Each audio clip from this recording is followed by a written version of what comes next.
Can you plot a polynomial just by looking at its expression? In this animation, we'll learn how to plot higher degree polynomials.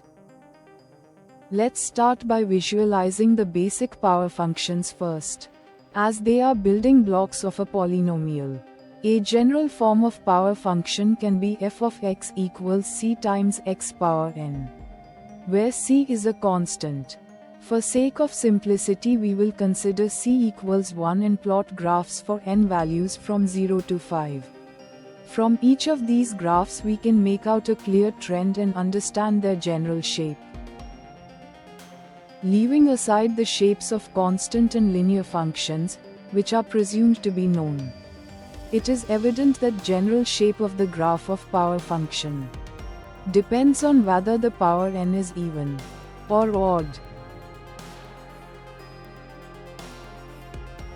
If the power n is even, then the graph of the function is similar to parabola, thereby introducing curvature. When the power n is odd, then the graph of the function is similar to that of y equals x cube, thus introducing change in concavity. Also notice that as the power n increases, the graphs become flatter near the origin and steeper near the edges. Now let's see how the constant c influences the shape of the power function graphs. On increasing the value of constant c from 1 to 2, we observe that all the functions tend to become steeper, except for the leftmost constant function with 0 slope. Further, on decreasing the value of constant c from 1 to 0, we can observe that all the functions tend to become flat, with 0 slope as c approaches 0. Now let us examine what happens when c becomes negative. We find that the graphs are the exact mirror image, about the horizontal axis, of their respective shapes when c was positive. Having understood the basic nature of power functions, let's learn how we can plot complex polynomials. First, plot a constant function, y equals 1. This is a horizontal line representing the constant term of polynomial. Next, plot a linear function y equals minus x. Now let's add these two functions. Here the respective y values, corresponding to a given x, of both the functions, are added to get new y values for the resulting function in yellow.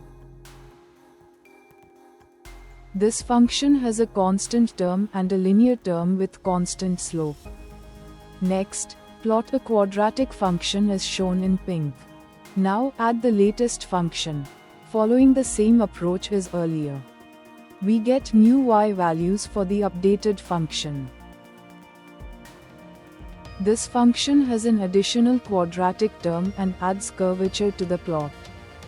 Next, plot a cubic function as shown in blue. Adding a cubic term introduces a change in concavity, causing the function to drop and rise in different regions. This demonstrates how higher degree terms influence the behavior of polynomials. Finally, plot a fourth degree function as shown in orange. Adding this term has tendency to flatten the central region while changing the steepness at edges. So we've built a fourth degree polynomial function as a sum of individual terms and noticed that each additional term contributes a distinct feature to the overall shape of the polynomial.